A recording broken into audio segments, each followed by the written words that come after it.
Good evening and welcome to a special semifinal Saturday edition of Friday Night Football. I'm Derek Bain. We have semifinals in the 1A, 3A, and 5A brackets to cover, but we'll start in 1A with old rivals Stockton and Lena-Winslow battling it out for NUIC supremacy and a spot in the state title game. The two rivals meeting up at John O'Boyle Field in Stockton, just about a 10-mile trip down Highway 20 for Lee-Win fans. 2 plays after Stockton fumbles the opening kick, it's Alex Schlichting capitalizing for the 6-yard touchdown and an 8-0 Panthers lead just 51 seconds in. Second quarter, Stockton going to the air. Noah Larson finds a wide-open Morgan Hass in the end zone. It's a 9-yard strike to make it an 8-8 ball game.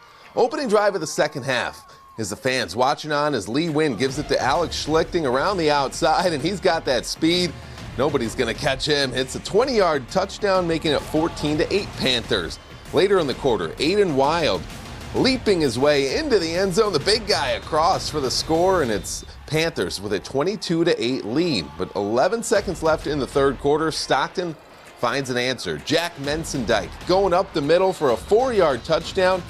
And the Blackhawks right back in this game, 22-16. The fans ready for a photo finish in Stockton. Fourth quarter, Wild with the dagger. He pounds it in from just a yard out, helping Lena-Winslow win it 30-16. They'll face Brown County in the state title game next Friday at 10 o'clock in the morning at ISU. In 3A, Byron heading northeast to face Richmond-Burton in a battle of unbeatens. Shout out to former 13 WREX sports anchor Josh Schumann and his new venture, The Land, on sharing this video. And he got a great shot at J.J. Edmondson, forcing the fumble.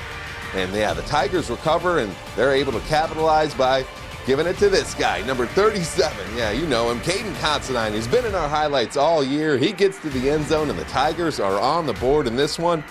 And, well, really just enjoy the Caden Considine show while we can. The Byron senior breaking tackles and just showing off that extra burst of speed that he worked so hard to get this summer. Look at him showing it off. He is in for the touchdown, and Byron, well, they're starting to run away with this one against Richmond-Burton. The Rockets, a tough program. They are always right in the thick of things for the state championship hunt.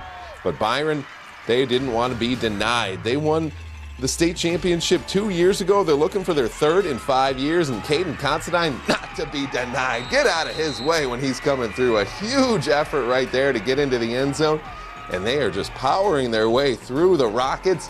Andrew Talbert getting into the action on the 2-point conversion. He's fired up as Byron can feel it. They're looking for that berth at state. And how about Caden Considine? He's not going to be denied. Breaking tackles, and he is in. Check this line out. 14 carries, 287 yards, and 5 touchdowns for the Byron senior. That leads the way to a 44-10 victory. Byron will face Tolono Unity in the 3A state title game next Friday at 4 o'clock. And in the 5A ranks, you got Belvidere North playing in its first ever semifinal game, taking on St. Francis out of Wheaton at Milt Brown Stadium. You've got a flyover for the occasion. How cool is that? In the first quarter, the Blue Thunder were picked off in the red zone when they were driving.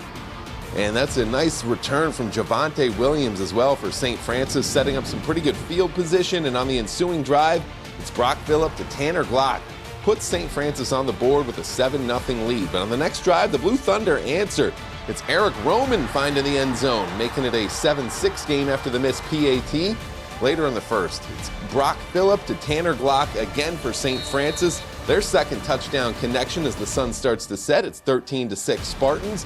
Second quarter, Spartans QB Brock Phillip does it all himself this time, taking it in for the score to make it 20-6. But late in the second, Belvedere North's Andrew Bucci hits Nathan Alexander on the deep ball. He's almost in for the touchdown, but they force a fumble right at the goal line. Tough break for the Blue Thunder there as Tanner Glock recovers. Here's the Belvedere North marching band showing off their skills, always putting on a good show. The Spartans trying to put on a good show with a little trickery here, but Antoine Williams not having it. He picks it off, and possible momentum shift for Belvedere North, but they go to the end zone with Xavier McElroy.